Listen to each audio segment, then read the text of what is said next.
Anda tahan. Tapi jangan sampai batuk itu menular ke orang lain.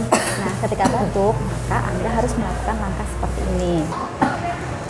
Gunakan tisu atau sapu tangan untuk menutup mulut dan hidung. Apabila tidak ada, boleh menggunakan lengan baju ibu. Nah, nanti setelah itu buang tisunya ke tempat sampah dan ibu mencuci tangan menggunakan air bersih atau air botol. Begitu ya Bu, paham Ibu?